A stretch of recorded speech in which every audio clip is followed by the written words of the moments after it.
Assalamualaikum warahmatullahi wabarakatuh. Selamat datang di briefing pengolahan data modul 7 PSTI 2 tahun 2020 tentang pemodelan dan optimalisasi sistem transportasi distribusi. Nah, di sini kami akan menjelaskan tentang apa saja pengolahan data yang akan kalian lakukan di modul 7 ini. Untuk yang pertama, seperti biasa, ada bab 1 pendahuluan. Di bab 1 pendahuluan ini ada latar belakang dan tujuan. Untuk latar belakangnya, silakan kalian jelaskan untuk paragraf yang pertama tentang permasalahan yang ada di PTTI Prut. Jelaskan juga kenapa PTTI Prut itu melakukan pemodelan dan optimalisasi untuk sistem transportasi distribusinya. Untuk yang paragraf kedua, seperti biasa juga, paragraf kedua ini menjelaskan tentang pemodelan dan optimalisasi secara singkat, sertakan sumber juga. Untuk paragraf ketiga, silakan kalian jelaskan secara singkat saja tentang pengolahan data yang akan kalian lakukan di bab 4-nya. Usahakan untuk latar belakang ini jangan sampai melebihi 1 lembar ya, cukup 1 lembar saja. Selanjutnya kan ada tujuan. Untuk tujuan ini silakan kalian lihat di modul yang kami berikan kemarin. Jadi kalian pahami di situ, lalu kalian masukkan ke dalam laporan kalian. Selanjutnya ada bab 2, yaitu tinjauan pustaka. Tinjauan pustaka ini merupakan landasan teori tentang apa-apa yang kalian lakukan di pengolahan data bab 4. Minimal itu ada pemodelan, ada model transportasi, ada macam-macam metode yang kalian gunakan di bab 4-nya. Lalu selanjutnya ada bab 3 atau metode penelitian. Nah, di sini ada alat dan bahan, ada prosedur praktikum, ada flowchart. Nah, seperti biasa nanti kalian bisa melihatnya di modul kalian ya. Jangan lupa di sini ada software Lingo. Nah, silakan kalian install software Lingo dan persiapkan Google Maps-nya untuk pengambilan datanya. Untuk prosedur praktikumnya bisa kalian baca di modul kalian dan kalian perhatikan video pengolahan data yang disediakan ini. Untuk flowchart-nya nanti kalian ada 3, yaitu ada flowchart praktikum, ada flowchart pengambilan data, dan flowchart pengolahan data. Untuk flowchart praktikum seperti biasa, secara umumnya kalian melakukan apa saja dari tahap awal hingga tahap akhir. Untuk pengambilan data, silakan kalian bedakan antara pengambilan data dan pengolahan data ya. Nanti untuk pengambilan data itu dimulai dari kalian mengambil data-data, kapasitas dan biaya tiap daerahnya. Untuk data-data pembantunya juga nanti akan kami share ke kalian dan biaya-biayanya juga. Untuk pengolahan datanya, kalian itu mulai dari perhitungan dari 3 metode yang kami tentukan dan 2 metode tambahan seperti Excel Solver dan software Lingo. Selanjutnya ada bab 4, yaitu pengolahan data. Di sini ada 4.1, yaitu identifikasi permasalahan. Nah, nanti di sini di identifikasi permasalahan, silakan kalian jelaskan permasalahan yang ada di PTTI Prut yang menyebabkan PTTI Prut tersebut harus melakukan pemodelan dan optimalisasi sistem transportasi. Nah, di sini kalian juga jangan lupa jelaskan ada berapa warehouse kalian dan ada berapa distribution center kalian. Di sini kami membatasi untuk warehouse itu berjumlah 6 dan distribusi centernya itu ada 20. Untuk warehouse-nya kami menentukan yaitu Bangkalan, Malang, Lamongan, Jember, Kediri, dan Madiun. Untuk bisinya silahkan kalian cari sendiri, terserah yang sekiranya strategis dari ke-6 warehouse tersebut, yang sekiranya mudah jangkauannya. Jadi tiap kelompok harus beda dan mendata beserta dengan jalannya. Tiap kelompok harus berbeda ya. Silakan kalian di rekap seperti ini. Untuk warehouse itu seperti ini, untuk distribution center-nya juga seperti ini. Untuk selanjutnya yaitu subbab 4.2 teknik pengumpulan data. Nah, di pengantarnya ini nanti kalian jelaskan secara singkat warehouse dan distribution center itu ada berapa jumlahnya dan lokasinya di mana aja. Kayak misalkan untuk lokasinya di mana aja ini kalian khusus sebutkan buat warehouse-nya, karena distribution centernya kan nanti kalian bakal nyarinya di bawah. Terus serta data-data lain yang dibutuhkan ini nanti di bawah juga kalian nanti butuh data harga bahan bakar, terus harga biaya sopir kayak gitu nanti ditulis di pengantarnya. Terus untuk tabel yang pertama yang ada di 4.2 itu ada tabel warehouse. Nah, tabel warehouse sendiri ini nanti data warehouse-nya itu dikasih sama asisten kan, tapi cuman kotanya aja. Nah, nanti kalian alamatnya cari sendiri. Untuk jalan-jalannya ini nanti kalian cari sendiri ya. Dan jangan lupa tabelnya dianalisa. Untuk tabel kedua, ini ada tabel distribution center. Untuk distribution centernya ini, kalian cari 20 kota atau 20 lokasi yang sekiranya jaraknya itu seminimal mungkin dari warehouse yang udah ditentukan. Kalian cari 20 kota yang deket sama warehouse-nya.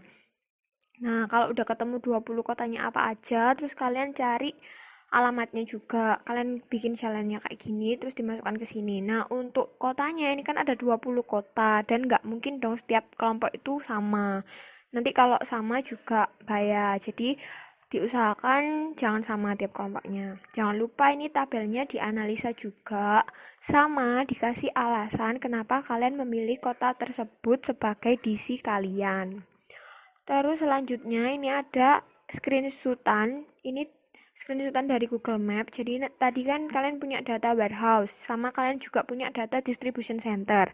Nah, itu kalian cari jarak dari warehouse ke masing-masing distribution center. Terus kalian screenshot. Nah, untuk yang dimasukkan di 4.2 ini cukup satu screenshotan aja.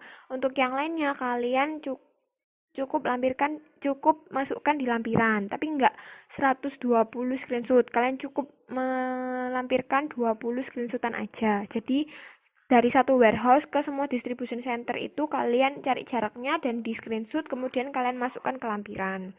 Jangan lupa untuk yang di 4.2 ini dianalisa juga. Jadi kayak misalkan ini kan dari Bangkalan ke Surabaya, nah itu jaraknya berapa, kalian sebutkan di analisa.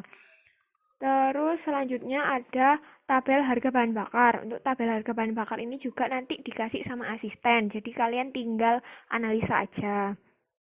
Selanjutnya biaya sopir. Biaya sopir juga dikasih sama asisten. Nanti kalian analisa juga.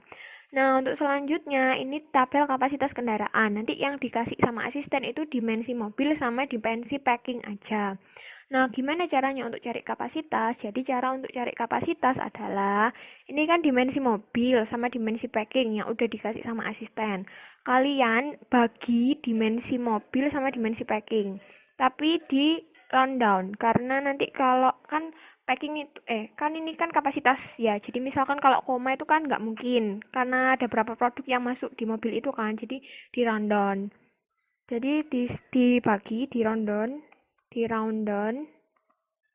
Terus dimensi mobil dibagi dimensi packing. Nah, untuk baginya itu bukan dimensi mobil dicari luasnya dulu baru dibagi dimensi luas packing, nggak gitu. Tapi di rundown satu-satu. Jadi panjang bagi panjang di rundown, lebar bagi lebar di rundown, sama tinggi bagi tinggi di rundown.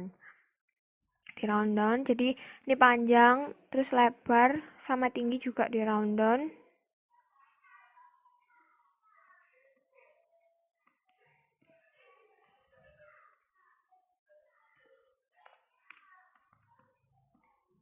Tingginya juga di rundown, terus dibagi antara dimensi mobil sama dimensi packingnya. Nah, setelah ketemu ini dimensi yang udah dibagi ini, terus kalian tinggal cari kapasitasnya itu dengan cara mengalihkan panjang kali lebar kali tingginya. Jadi ini dikalikan dari panjang dikali lebar dikali tinggi. Nah, ini ketemu kapasitasnya 6.300. Nah, ini nanti tabel ini yang kalian masukkan di 4.2. Jangan lupa tabelnya juga dianalisa dan kalian kasih penjelasan bagaimana cara untuk mendapatkan kapasitas kendaraan secara singkat aja. Jadi cara ngitung kapasitas itu kayak gimana. Selanjutnya lanjut ke 4.3. 4.3 ini merupakan data awal transportasi. Nah, tabel pertama ini merupakan rekapan jarak warehouse ke DC. Jadi, kalian kan punya 6 lokasi warehouse sama 20 lokasi DC. Itu kalian cari satu-satu data jaraknya di Google Maps, terus kalian rekap ke tabel seperti ini. Jadi misalkan ini Bangkalan Sidoarjo itu jaraknya 55 km. Nah, di sini Malang Sidoarjo jaraknya 95 km, Lamongan Sidoarjo jaraknya 67 km, Jember Sidoarjo jaraknya 174 km dan seterusnya sampai semuanya ini keisi. Jadi ada 120 data jarak di sini. 6 warehouse sama 20 distribution center. Oh iya, jangan lupa juga dikasih demand sama supply. Nah, untuk demand sama supply-nya ini udah dikasih sama asisten. Terus untuk di laporannya dimasukkan tabel yang tadi sama dianalisa. Nah, analisanya kalian juga jelaskan secara singkat dari mana data tersebut diperoleh. Kayak gitu. Jadi, data jarak ini kita perolehnya dari mana sih? Gitu. Terus untuk tabel yang kedua itu ada biaya transportasi. Untuk biaya transportasi ini cara nyarinya itu kita cari dari data jarak. Tadi kan kita udah ada rekapan jaraknya berapa kan per kota ini. Jadi data jarak dikali sama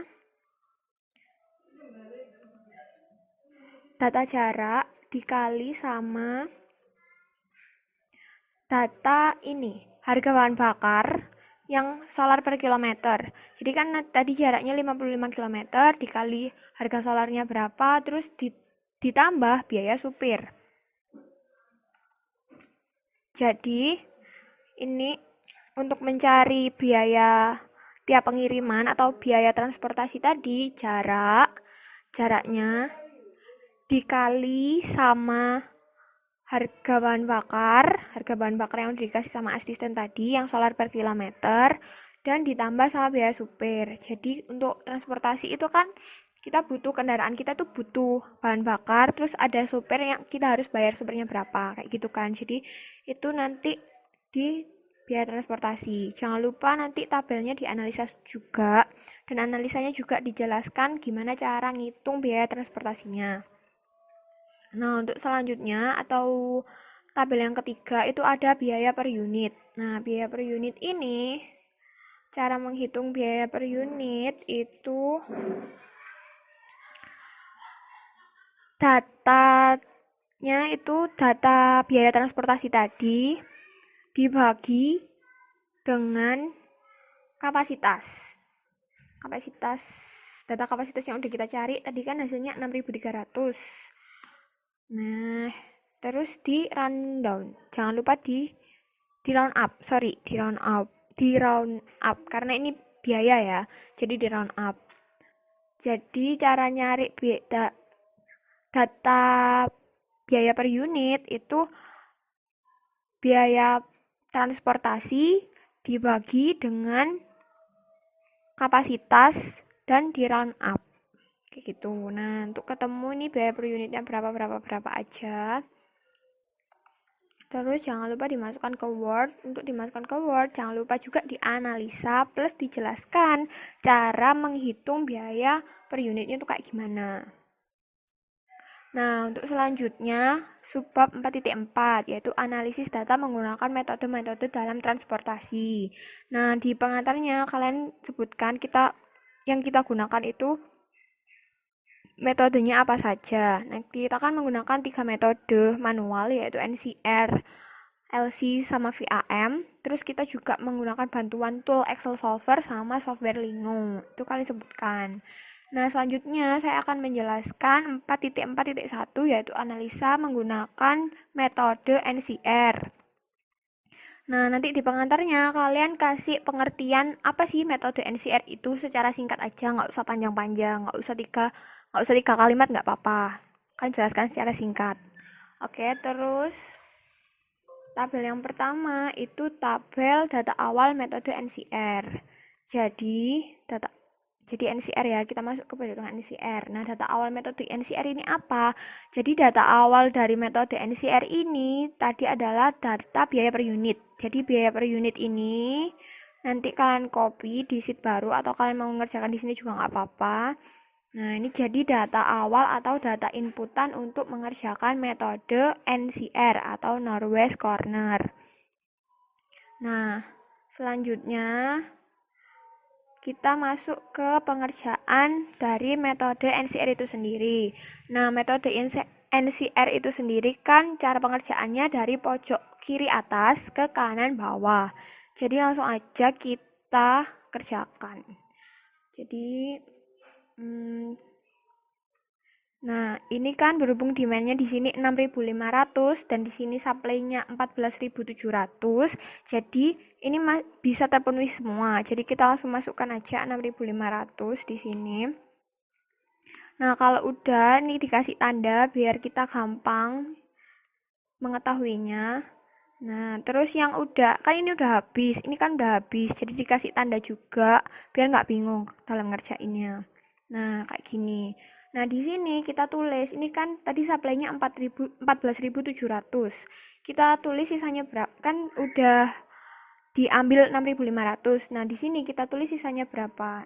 Kan 4.700 dikurangi 6.500. Nah, ini juga dikasih tanda karena ini sisa. Nah, ini sisa supply untuk warehouse Bangkalan itu segini gitu. Nah, untuk yang kedua itu kita tinggal ngopi aja dari yang atas kan, yang ini. Nah, karena yang ini kan udah habis, yang pojok kiri kan udah habis. Demand sama demand-nya sudah terpenuhi. Nah, untuk yang selanjutnya ini kita alokasikan ke yang sebelahnya. Di sini demand-nya 7.000. Sementara supply-nya masih ada sebesar 8.200. Jadi kita masih bisa mengalokasikan semua demand ini ke warehouse yang ini. Jadi langsung kita kita masukkan semua 7.000. Nah, jangan lupa dikasih tanda juga. Dikasih tanda biar nggak kelewatan, biar nggak diisi lagi. Kalau ini udah habis dikasih tanda. Nah, untuk di sininya itu nggak 8.200 lagi, tapi tadi kan 8.200 dikurangin sama 7.000. Nah, gunanya kita ada sisa juga itu biar memudahkan kita, biar nggak kelewatan nanti. Karena ini datanya banyak kan, nggak cuma 1, 2, 3. Nggak cuma 3, tapi ini ada 20 DC. Nah, selanjutnya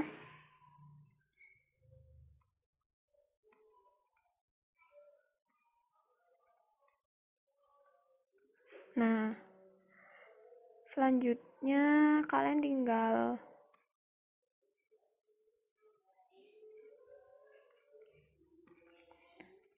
tinggal terusin aja langkah-langkahnya kayak langkah 1 sama langkah 2 atau iterasi 1 sama iterasi 2 tadi sampai semua demand-nya terpenuhi. Jadi kayak gini.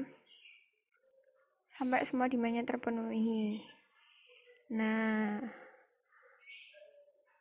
jadi satu tabel itu hanya ada satu penyelesaian. Jadi jangan langsung disemuain di satu tabel. Itu biar kita tahu ada berapa iterasi sih gitu. Nah, ini di sini ada 25 iterasi. Nah, karena ada 25 iterasi, ada 25 tabel juga yang harus dimasukkan ke sini. 26 ditambah 26 kalau ditambah sama data awal tadi. Nah, jadi dimasukkan semua tabelnya, ada 25 iterasi, dan jangan lupa setiap tabelnya juga dikasih analisa. Jadi setiap tabel itu harus dikasih analisa. Nah, kayak gini. Nanti dikasih analisa. Misalkan iterasi pertama. Misalkan ya, tadi data awal kan ya udah kita tinggal samain aja sama biaya per unitnya tadi. Nah, untuk di iterasi pertama, misalkan kita analisanya, untuk iterasi pertama dialokasikan demand-nya itu dipenuhi di Bangkalan ke Sidoarjo, kayak gitu. Terus di akhir kita tinggal menghitung. Setelah dianalisa, setelah semua tabel dimasukkan, kita melakukan perhitungan total biaya metode NCR. Jadi iterasi 1, iterasi 1 kan Bangkalan Sidoarjo, itu 6.500 demand-nya dikali dengan 43. Jadi 43 ini tadi kan biaya per unitnya. Sementara yang dikirim kan ada 6.500 unit. Jadi itu dikalikan 6.500 unit dikali 43. Jadi hasilnya 279.500. Nah, itu kalian rekap semua dari iterasi 1 sampai iterasi 25. Kalau misalkan kalian ada 26 atau 27 iterasi, ya kalian rekap semua perhitungannya. Jadi ini kan sampai iterasi 25. Yang terakhir itu kan Madiun Mojokerto. Madiun Mojokerto 4.300 dikali 87. Itu hasilnya 374.100. Nanti total cost-nya dihitung. Dari iterasi 1 sampai iterasi 25 itu nanti dijumlah, itu menghasilkan total cost untuk metode NCR. Metode yang kedua yaitu metode least cost, di mana metode least cost ini merupakan metode yang mengalokasikan secara sistematik pada kotak-kotak berdasarkan biaya transport minimum. Jadi, saya jelaskan ya. Seperti metode NCR, jadi kalian nanti copy paste, silakan copy paste biaya per unitnya di sini. Nah, kalian nanti akan melakukan perhitungan beberapa iterasi. Karena di sini ada 20 DC, maka otomatis minimal iterasi itu ada 20 iterasi. Lebih tidak apa-apa, kurang tidak boleh. Kalau kurang berarti ada perhitungan yang kalian lewatkan. Untuk list cost, caranya misalkan di iterasi pertama. Dari data tersebut, silakan kalian cari biaya paling kecil dari semua data ini. Ternyata misal terdapat di warehouse Kediri menuju Nganjuk. Itu paling kecil biayanya, yaitu 20. Kita lihat demand yang harus kita penuhi yaitu 4.700 maksimalnya. Kita lihat dulu supply yang disediakan oleh Kediri atau warehouse-nya itu berapa? 14.500, berarti bisa dimaksimalkan di sini 4.700. Misalkan supply-nya ini lebih kecil daripada demand-nya, maka penuhi sebanyak demand yang kita perlukan saja atau yang bisa dipenuhi oleh suppliernya. Jadi kita harus melihat demand dan suppliernya ya. Di sini kita letakkan 4.700. Karena di sini 14.500, kita kurangi 4.700, hasilnya 9.800. Dan seterusnya hingga iterasi terakhir atau jumlah supply-nya hingga 0. Saya kasih contoh yang kedua ya. Karena yang pertama sudah kolom Nganjuk dan penuhi semua, kita blok atau beri warna agar tidak dilakukan perhitungan lagi. Jadi ini bisa diabaikan nantinya. Selanjutnya kita cari biaya terkecil selanjutnya. Ternyata ada di warehouse Lamongan menuju Gresik 24. Kita lihat lagi demand yang harus kita penuhi yaitu 7.000. Kita lihat di Lamongan itu supply-nya dia menyediakan berapa? Oh, sebesar 15.750. Jadi bisa dimaksimalkan di sini yaitu 7.000. Jadi kita blok untuk Gresik ini sudah terpenuhi untuk permintaannya. Jadi tidak usah diperhitungkan lagi. Dan seterusnya hingga iterasi yang terakhir. Iterasi yang terakhir hingga supply-nya 0 atau semua demand ini terpenuhi. Jadi misal Sidoarjo 6.500 terpenuhi, Gresik 7.000 terpenuhi, Sampang 1.000 terpenuhi gitu dan seterusnya. Nanti ini dimasukkan ke laporannya. Semua iterasi mulai dari iterasi pertama hingga iterasi 20. Nah, nanti di setiap tabel ini silakan kalian beri analisa. Analisanya berbentuk baca tabel aja, nggak apa-apa, tidak usah terlalu detail. Sebanyak 20, silakan beri salah satu contoh perhitungannya aja. Setelah dianalisa, kalian melakukan perhitungan total biayanya. Misal, iterasi 1 itu tadi ada Kediri sampai Nganjuk. Itu berapa biayanya? 4.700 dikalikan 20 sama dengan 94.000. Dan seterusnya hingga iterasi terakhir, misalkan iterasi 21, Malang sampai Banyuwangi. 5.000 kali 253. Hasilnya sekian. Nah, nanti dari iterasi 1 dan iterasi 21 itu silakan kalian total biayanya berapa. Untuk metode selanjutnya yaitu metode VAM atau Vogel Approximation Method. Nah, metode VAM ini metode dengan persoalan transportasi yang terpaku pada biaya konsep biaya penalti. Nah, biaya penalti ini maksudnya selisih antara biaya terkecil dengan biaya terkecil selanjutnya pada sel baris maupun kolom. Kita beri contoh langsung di Excel-nya ya. Seperti biasa, seperti metode NCR dan LC, kita copy paste biaya per unitnya di sini. Kita lakukan perhitungan hingga iterasi terakhir atau minimal iterasi 20. Misal iterasi pertama. Iterasi pertama kita cari selisihnya terlebih dahulu. Mau itu selisih antar kolom maupun selisih baris. Nah, misal ya baris yang kolom Sidoarjo itu biaya terkecilnya mana aja? Ternyata ada 51 dan 43. Jadi nanti dikurangi hasilnya 8.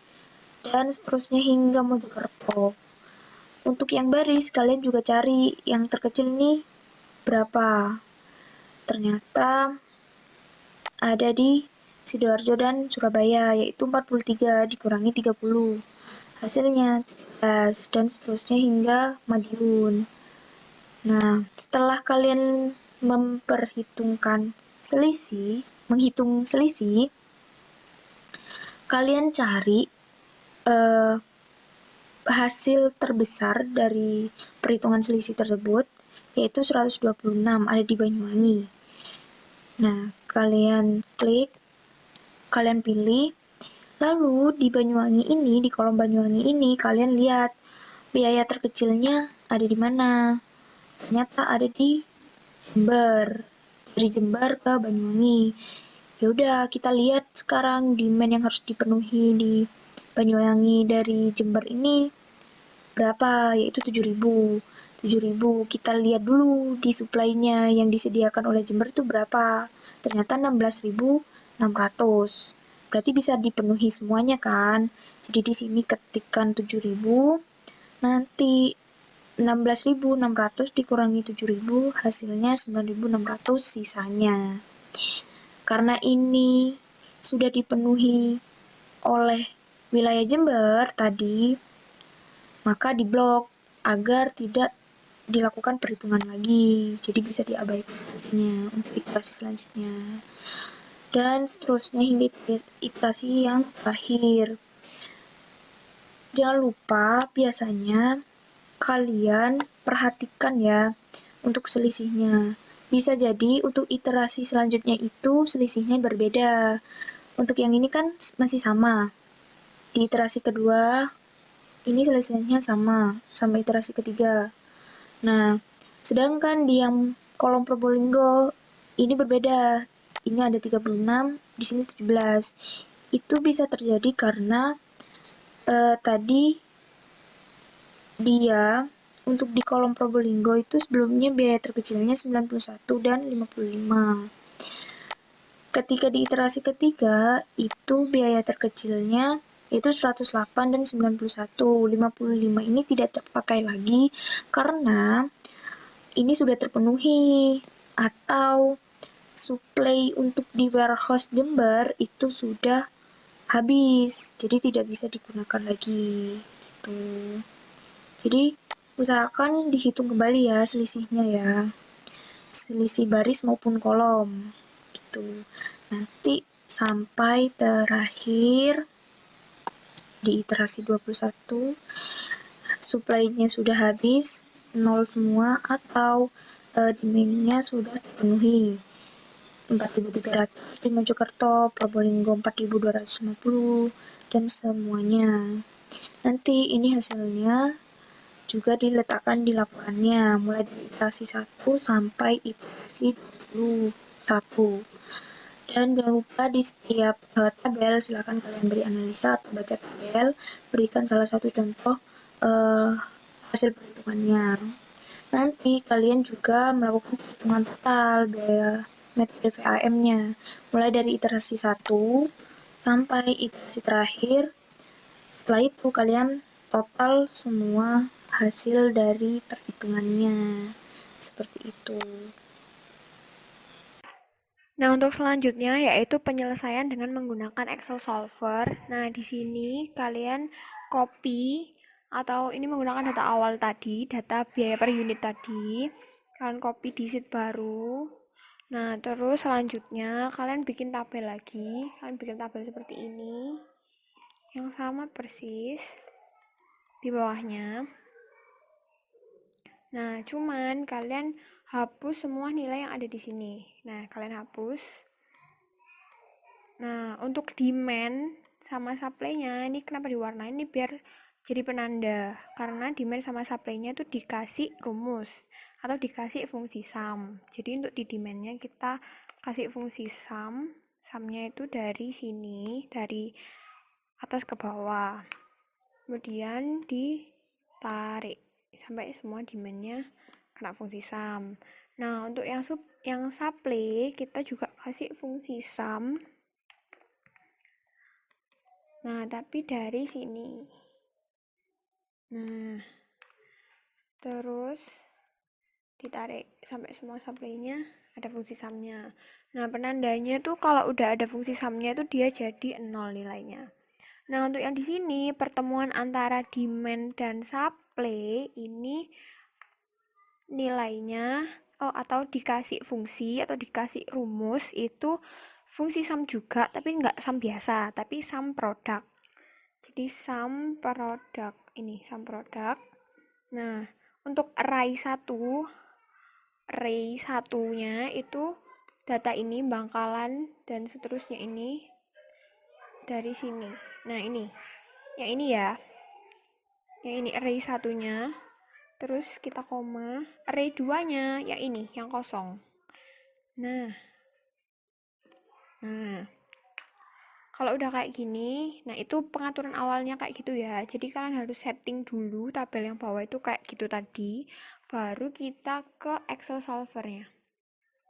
Excel Solver-nya itu ada di data, terus ada di sebelah sini. Nah, ini ada solver. Kalau misalkan di Excel kalian belum ada Excel Solver atau belum ada solver ini, kalian klik File, terus klik Option, di Add-ins, terus nanti kalian munculin solver add-in, terus di OK atau di Go. Di OK. Nah, itu nanti langsung muncul Excel Solver-nya. Kalau udah muncul, langsung aja diklik solver. Nah, untuk yang pertama kita isi yaitu set objektif. Untuk set objektifnya ini tabel yang kita kasih sum produk tadi yang di sini. Ini untuk yang set objektifnya. Terus untuk to-nya kita kan maunya optimalisasi atau seminimal mungkin. Jadi kita pilihnya yang minimal.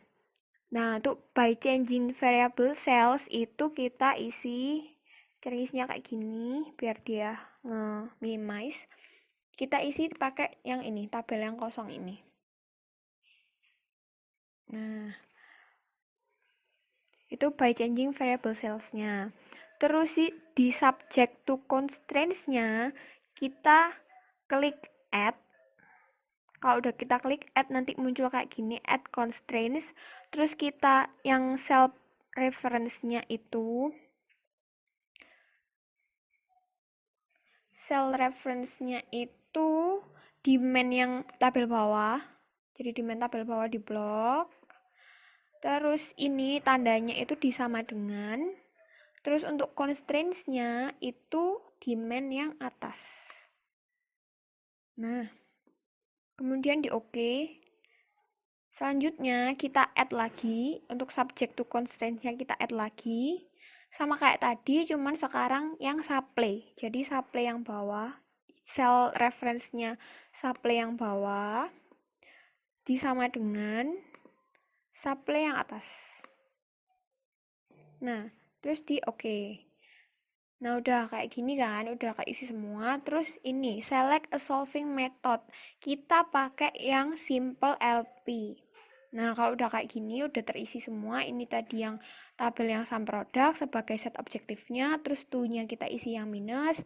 By changing variable cells-nya itu tadi cells yang kita tuju, yang mau kita isi. Terus subject to constraints-nya kita demand bawah sama dengan demand atas. Supply bawah sama dengan supply atas. Terus select a solving method-nya kita pilih yang simplex LP. Lalu kita tekan solve. Nah, muncul kayak gini, langsung aja di OK. Nah, ini kan udah muncul angka-angkanya. Nah, angka-angka ini yang nanti, jadi ini tuh pertandanya kayak di baris pertama atau di urutan pertama itu Bangkalan ke Sidoarjo. Jadi gitu. Nanti jangan lupa direkap juga di Word-nya. Jadi kan nanti bikin tabel baru biar lebih gampang. Jadi bikin tabel kayak VAM, NC segala macam tadi, bikin tabel kayak gini. Bikin tabel kayak gini. Nah, itu pakai angka-angka yang bawah ini pakai angka-angka yang udah ada di solvernya tadi. Gitu, bikin tabel baru lah.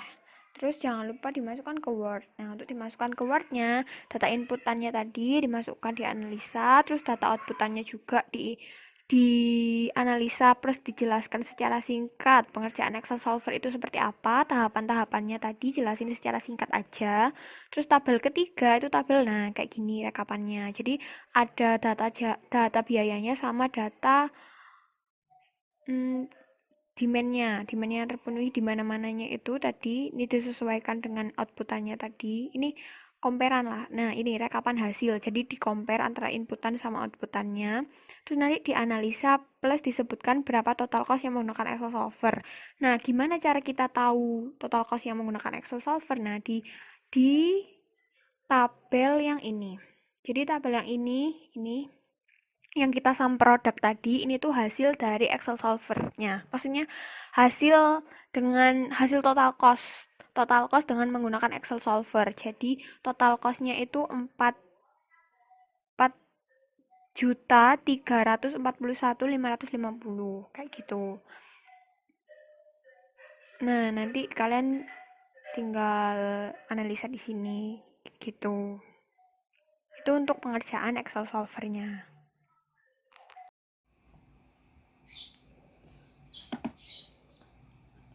Oke, yang selanjutnya itu analisis dengan menggunakan software Lingo. Nah, jadi selain pakai Excel Solver, metode transportasi juga bisa diselesaikan dengan menggunakan software Lingo. Nah, caranya yang pertama itu kalian masuk ke Excel kalian dulu. Di sini kita menggunakan biaya per unitnya. Nah, biaya per unit ini kan di sini terdapat 20 gudang sama 6 pabrik. Di sini juga terdapat demand sama supply atau kapasitas. Nah, untuk gudang J, pabrik is ini sendiri maksudnya itu kayak permisalannya gitu loh. Parameter gudang saya misalkan J gitu, pabrik saya misalkan I, demand AJ. Terus untuk kapasitas BI. Ingat yang digunakan itu biaya per unit. Nah, selanjutnya itu kalian namain semua variabelnya. Nah, di sini kan kita pakai 3 kan ya. Pakai 3. Di sini ada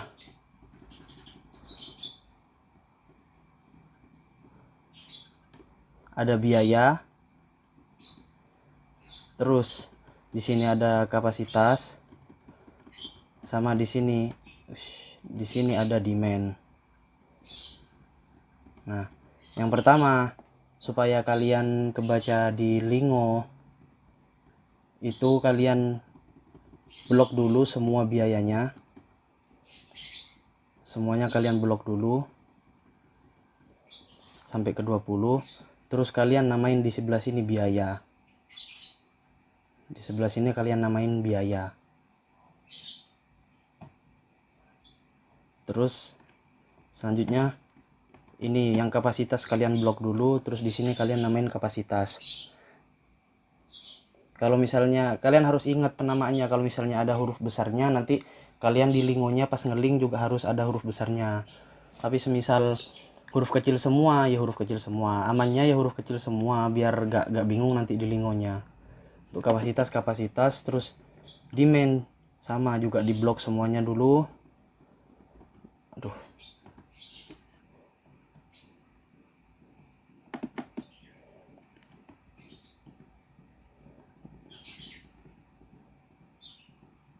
di blok dulu semuanya. Terus di sini dikasih nama demand ya. Nah, setelah itu kalian masuk ke lingonya.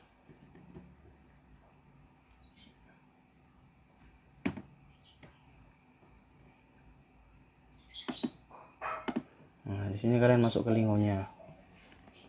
Bentar, biar gampang saya giniin aja.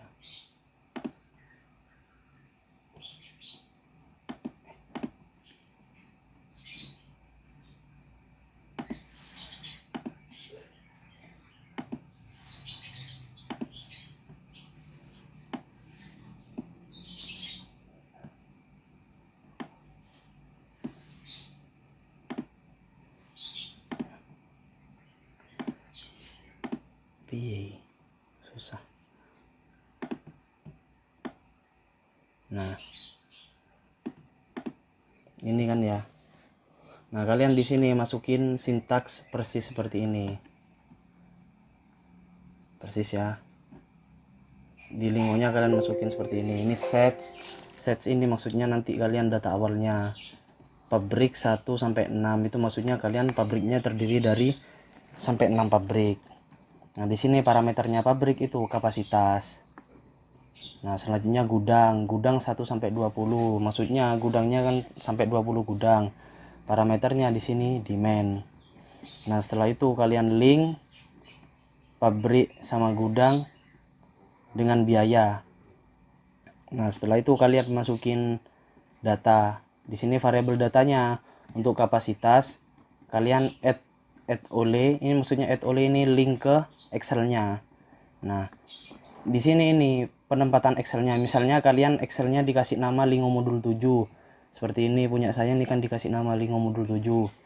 Lingo modul 7 formatnya apa? Misalnya XLS ya XLS, misalnya XLSX ya XLSX gitu. Nah, untuk ini kalian disimpan di mana? Misalnya kalian disimpan di data E ya kalian simpan data E. Kalau misalnya disimpan di data D, kalian simpan di data D. Seperti itu.